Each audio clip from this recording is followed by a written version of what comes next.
Using different parts of your body to make the nap is something that has to happen a lot in stage combat. And chances are, as a child, you may have done this yourself and not even realize that's what you were doing or that's what it was called. How many times as a kid have you done the fake punch in the face where you walk up to someone and go, you just made a nap. You threw a fake punch and you slapped your chest to make the sound. Now, if the people that you were trying to fool was behind the person that you were hitting, that looks pretty authentic. It's a legitimate way to make a nap on stage as well. So we can make naps depending on where the audience is and what's going on and how we need to hide it. Another way to be able to make the nap is to slap your thigh. So if you're trying to do a roundhouse punch to someone and you don't have the ability to create the nap in another way, we might see this sort of thing and your hand comes down and slaps your thigh. The key is, just like in the other techniques that we've learned, that it's all an optical illusion. If you guide the audience and show them what to look at, they will look at those things and not look at how the tricks are being done. Along with that, if we're doing a stomach punch, the nap is typically made by the person who is being punched in the stomach. So your palm can go just like that, and it makes a sound, and a very believable stomach punch sound. So if someone's getting ready to punch me in the gut and my hand comes in as I would to protect myself, I'm like, ooh, and I make the sound. So think about where those naps can be made. There's slaps, punches, gut, chest, thigh, so many different places. Sometimes it can even be a stomp on the ground or the floor. If you've ever watched WWE wrestling, it's all fake. They used to not admit that, but now they do. It's all fake. And you will notice that many of these techniques that we've talked about is exactly what they do. And now that you know how the techniques are being done, you can actually see exactly how it is that they do it and how that they can beat each other up in that ring and still manage to survive. A couple of fun techniques. All fights do not begin or start with something like a punch to the face or a slap to the face or a punch to the stomach. Sometimes they start with simple things. They can start with pulling the hair or pulling an ear or slapping someone's nose. Especially if you ever watch Three Stooges or some comedy routines, these things can come in handy.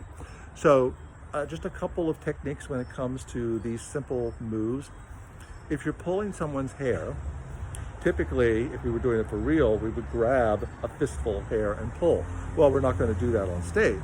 So on stage, it looks like you're going to grab, but then as you get right to their head, you close your fist so your hand just sits on their head. They will then bring up their hand and grab your wrist.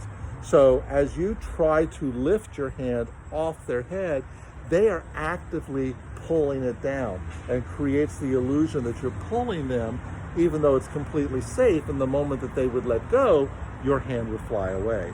So you don't actually grab the hair, you just place the hand on top of it and then let them do all the work. Same thing with pulling someone by the ear. You don't actually do this, that would hurt. You bring the hand up and it looks like you've cupped the ear. They will hold on to it, and then same thing, you try to pull your hand away, they actually try to hold it into place. We get this, what we call reverse tension. So the audience can't tell that the tension is actually the reverse of what would be happening. In this particular case, the tension is being created from you trying to hold their hand in place as opposed to trying to push their hand away. If you ever watch Three Stooges, we've got the nose slap, where the person comes up and then they slap down on the nose. A very simple move to be able to do.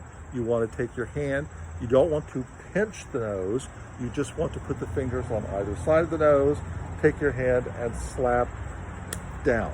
When you do that, then the person will react down and cover their nose as if they've been hit. Something to keep in mind when it comes to stage combat is that sounds, vocal sounds, and reactions are very important because that's what helps sell the fight. So if I walk up to you and slap you in the nose and you just stand there, well, then I don't believe it, because there would be actual real reactions to these things.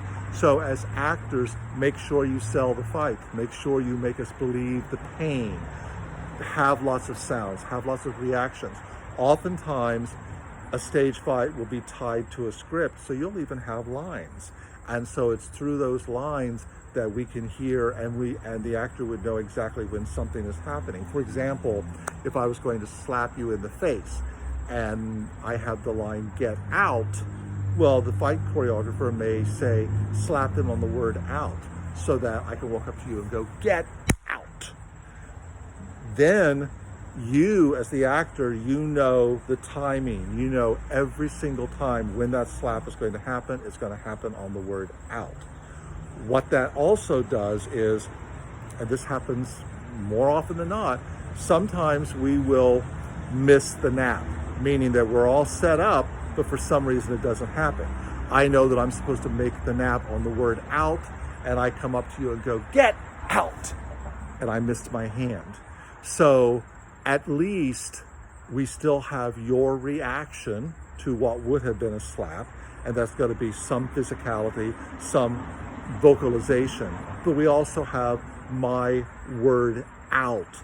And so your reaction, both physical and vocal, my reaction, my speaking of the word, fills that space.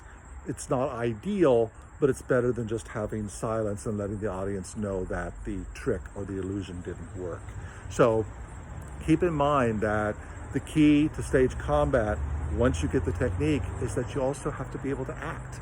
You have to be able to act out the fight. You have to be able to show us the energy and the pain and the physicality and the vocalizations and all the other things that go along with it. But you also have to stay controlled. So it can look like it's out of control to the audience, but for you and your fight opponents, it always has to be in complete control.